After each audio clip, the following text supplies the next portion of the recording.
बर्बाद गुलस्तां करने को बस एक ही उल्लू काफी था। अब हर शाख पे उल्लू बैठा है, अंजाम गुलस्तां क्या होगा। मेरा सियासत से ताल्लुक है तो फकत इतना, कोई कमजर्फ मेरे शहर का सुल्तान ना हो। बस दो गल्लां करके तो मैं इजाजत लेना चाहना, कोई लम्मी चौड़ी गुफ्तगू नहीं। पुराने वक्त की गल है, एक तोती ते तोता दोवें किते सफर ते पे जाते ने। उन्होंने रात पै गई तो दोवां ने इरादा कर लिया कि रात इत्थे गुजार लईए तो सुबह सुबह फिर असी अपने सफर ते निकल जावांगे।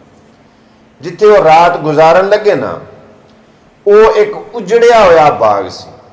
दोवें तोती ते तोता उस उजड़े बाग दी एक दरखत की शाख दे उत्ते बह गए ते तोता अपनी तोती नूं आंदा है कि इंज लगदा है कि इस बाग दे विच किते उल्लूआं दा बसेरा रहा है, जिहदी वजह तो सारा बाग उजड़ गया है।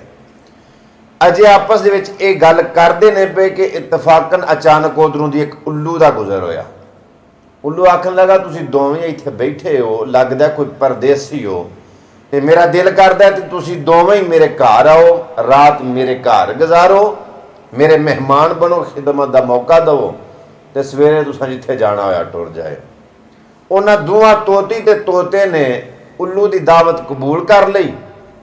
दावत कबूल करके ते उहदे घर गए, रात गुजारी। उन्हां सुबह जो तोता अपनी तोती नूं लैके चला ना ते उल्लू ने तोती नूं फड़ लिया। उस आख्या तू किथे चली हो? आखन लगी मैं अपने सिरताज दे नाल, मैं अपने खामद ना चली। उस आख्या नहीं तू मेरी ज़ौजा है। तोता बड़ा कुरलाया, बड़ा पिटिया, बड़ा फड़फड़ाया, रौला पाया कि ये मेरी बीवी है, तू इनू किवें पे रखना है। उल्लू आखन लगा जी तेनों कोई शक है तो असी दोवें ही अपना केस लैके ते काजी कोल ना टुर जाइए। तोता ते तोती ते उल्लू त्रेवें टुर गए काजी दे कोल, जाके अपना उन्हें मुकदमा सुनाया। ते उल्लू चौंके पहला तो उत्थे रहन वाला सी ते तोता ते तोती मुसाफिर सन। काजी ने जो गल सुनी तो उन्हें हिसाब लाया कि ये मैनू अगों भी काम पैंदियां रहना, क्योंकि ये इत्थों का रहन वाला है, ये अगों भी काम पैना, तो ये दोवें परदेसी ने ना। उन्हें आख्या बिल्कुल ठीक आंदा पिया उल्लू, ये तोती उल्लू की बेवी। काजी ने फैसला दे छड़िया। तोता बड़ा कुरलाया, उस आख्या काजी तेनू ख्याल नहीं आया कि ये जिनसी ओदी नहीं मिलती, ये आपस च रलदे ही नहीं। तोती मेरी ज़ौजा है, मेरी बीवी है, तू उधर फैसला दे छड़िया। उस आख्या जो काजी फैसला दे छड़े तो फिर बोलन की इजाजत किसी नूं रहिंदी, तोहीने अदालत हो जाती।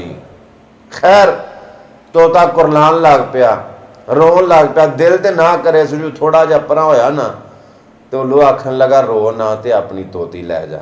उस आख्या अपनी तोती? हुण काजी कोलों जज कोलों तू फैसला कराया है, उन्हें लिख के तेनों दे छड़िया है कि तोती उल्लू दी है, तो हुण प्याना अपनी तोती लै जा।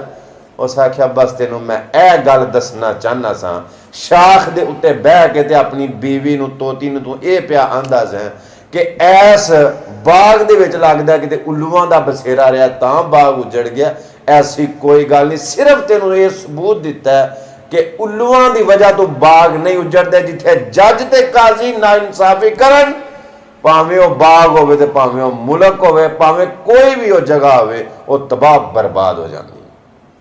मेरे अजीज साथियों, मेरा सियासत ना कोई तल्लक नहीं, सिर्फ इन्ना कहना चाहना कि जिथे ना इंसाफियां होन ना, उस चमन दा, उस गुलशन दा फिर अल्लाह ही वारस है। पाकिस्तान जिंदाबाद सी, जिंदाबाद है। पाकिस्तान जिंदाबाद पाइंदाबाद रहेगा। असी रहिए ना रहिए, कलमा तैयबा की बुनियाद के उत्ते बनने वाला पाकिस्तान इंशाअल्लाह क़यामत दी दीवारां तक जिंदाबाद रहेगा।